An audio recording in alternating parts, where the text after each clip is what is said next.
मित्रों, आप सभी का स्वागत है आज इस प्रेस वार्ता में। और विषय जिस तरीके से हमारे मीडिया सेल के प्रमुख प्रवीण शंकर कपूर जी ने आपके संदर्भ में रखा है, मेरे साथ हमारे भारतीय जनता पार्टी के प्रभारी सांसद माननीय प्रभात झा जी, साथ में दिल्ली में पूर्व में असेंबली के सदस्य रहे, मंत्री रहे सरदार हरचंद सिंह बाली जी, मेरे साथ में बैठे हुए हैं शंकर साहनी जी जो दिल्ली हिंदुस्तान के एक प्रमुख गायक हैं, उनके साथ ही बैठे हैं दीपक तंवर जो दलित नेता हैं, साथ में बैठे हुए हैं अश्वनी उपाध्याय जो आम आदमी पार्टी के फाउंडर मेंबर हैं, इन्हीं के साथ पीछे बैठे हैं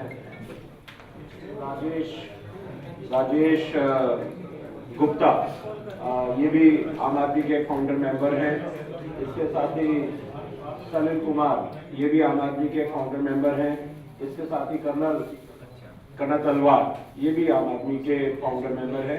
पहले तो मैं सबसे बल्ली जी जो पार्टी के बहुत पुराने मेंबर रहे हैं और आपने इच्छा जाहिर की थी कि वो पार्टी में ही दोबारा आकर के अपनी सेवा करना चाहते हैं और दिल्ली के जो सिख हैं उसमें रह करके पार्टी का काम करना चाहते हैं, बिना शर्त के और पार्टी की सेवा करने के लिए वो भारतीय जनता पार्टी कांग्रेस छोड़ के ज्वाइन कर रहे हैं, उनका हम हार्दिक स्वागत करते हैं। और मैं आग्रह कर रहा हूं प्रभात जी को कि उनको पटका बना करके एक बार स्वागत करें।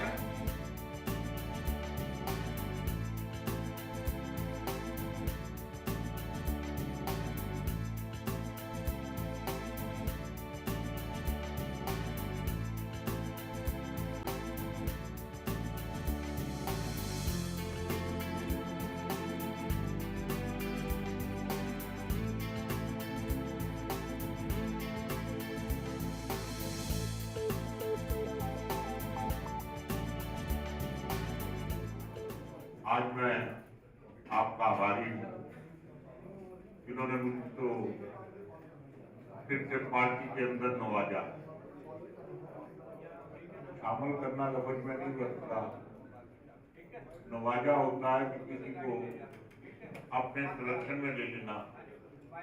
आपने मुझे अपने संरक्षण में लिया है, इसलिए मैं आपका आभार प्रकट करता हूँ। भारत में एक कौन सी पार्टी है जो देश की एकता, अखंडता या एक विकसित भारत के लिए आवश्यक है या जिसको मजबूत करने की जरूरत है? हमें केवल एक पार्टी दिखाई पड़ती भैया, बीजेपी, जिसकी वजह से हम यहाँ आए और हम सबके आभारी हैं। हमें दोबारा यहाँ पे काम करने का मौका मिल रहा है।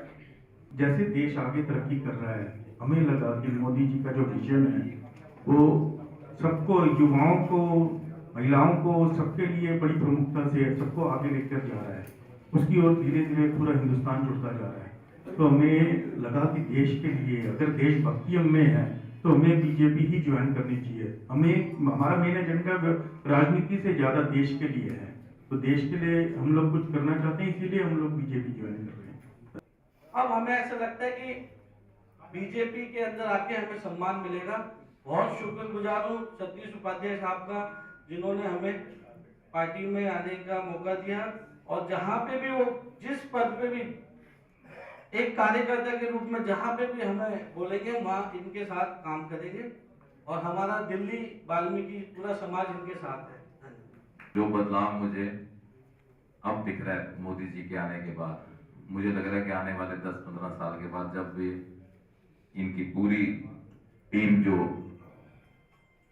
पूरी मुशक्कत के साथ आगे बढ़ रही है, मुझे लग रहा है कि मुझे अपना तन मन धन के साथ अपना सहयोग करना चाहिए। बीजेपी के लिए एक गाना लिखा है, वो उसकी सीडी मैं जल्द आपके सामने पेश करूंगा। उसकी अब कुछ पंक्ति मैं आपको सुनाता हूँ।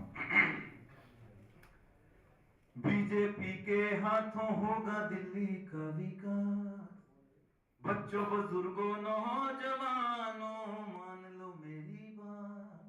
ओ बीजेपी के हाथों होगा दिल्ली का विकास, बच्चों बुजुर्गों नौजवानों मानो मेरी बात। तो आप सब मिलकर बोले मोदी जी के साथ, बीजेपी को जिताना है, भ्रष्टाचार मिटाना है। बीजेपी को जिताना है, भ्रष्टाचार मिटाना है। भ्रष्टाचार मुक्त अगर अब बनाना है, बीजेपी को जिताना है, भ्रष्टाचार मिटाना